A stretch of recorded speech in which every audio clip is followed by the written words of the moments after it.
राधे राधे। पुरुषोत्तम भगवान की जय, विष्णु भगवान की जय, राधा कृष्ण भगवान की जय। जैसे कि आपको मालूम है कि पुरुषोत्तम मास का महीना चल रहा है, इसको अधिक मास भी कहते हैं। पुरुषोत्तम मास महीना दान पूजा पाठ का ही महीना है। इसमें भगवान विष्णु की विष्णु को ही समर्पित है। विष्णु भगवान की ही पूजा की जाती है। विष्णु भगवान के अवतार जैसे श्री रामचंद्र जी हैं, लड्डू गोपाल है, श्री कृष्ण भगवान जी हैं। आप इन सब की पूजा कर सकते हैं और उनकी पूजा आराधना श्री विष्णु सूक्त का पाठ है और विष्णु सहस्त्र नाम है। इस तरह से ये सारे पाठ जो विष्णु जी से रिलेटेड हैं वो सारे आप पाठ मंत्र वगैरह कर सकते हैं। तो आज हम आपको पुरुषोत्तम मास की महात्मा की कथा भी सुनाएंगे। पुरुषोत्तम मास में महात्मा की कथा सुनना भी बहुत रहा है। यदि पुरुषोत्तम मास चल रहा है तो पुरुषोत्तम भगवान की कथा सुनना सभी को बहुत ज़रूरी है। तो पुरुषोत्तम मास की किताब हो तो आप अपना किताब से घर में ही सुन लें, नहीं है तो ये वीडियो खोलकर आप सुन सकते हैं। तो चलिए आज हम पुरुषोत्तम मास का 15वां अध्याय सुनेंगे।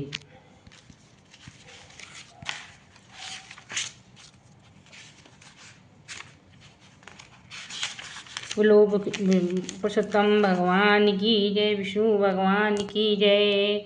15वां अध्याय, सुदेव ब्राह्मण को वरदान की प्राप्ति। वाल्मीकि ऋषि कहने लगे, इस प्रकार विष्णु की स्तुति कर ब्राह्मण सुदेव हरि के आगे बैठ गया। तब भगवान ऐसी स्तुति सुन मेघ के समान गंभीर वाणी में बोले, हे वत्स, तुमने बड़ा घोर तप किया, इसलिए जो इच्छा हो वर मांग लो। सुदेव बोला, हे नाथ, जो आप प्रसन्न हुए हैं तो मुझे शेष पुत्र प्राप्ति का वर दीजिए। इस प्रकार ब्राह्मण के वचन सुनकर श्री भगवान बोले, हे वत्स, 7 जन्मों में भी तुझे बेटे का सुख नहीं है। भगवान के वज्र प्रहार जैसे निष्ठुर वचनों को सुनकर जब जड़ से कटे हुए वृक्ष की तरह वह ब्राह्मण पृथ्वी पर गिर पड़ा।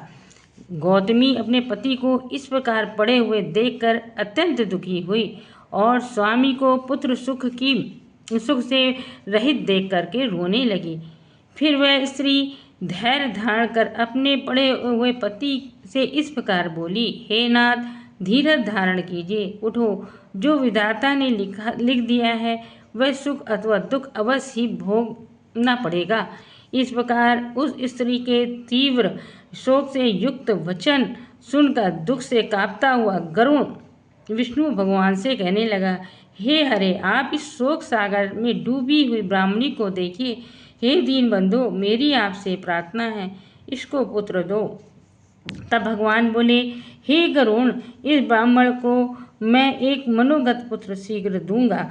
इस प्रकार हरि के अनुकूल वचन सुनकर गरुड़ ने भी अति प्रसन्न होकर उसको एक अति सुंदर अनेक गुणों से युक्त पुत्र देने का वर दिया।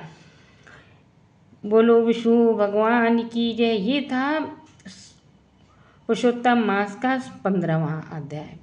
वीडियो को ज़्यादा से ज़्यादा शेयर कीजिएगा। पुरुषोत्तम मास में ये कार्य करना भी एक बहुत ही पुण्य का काम है।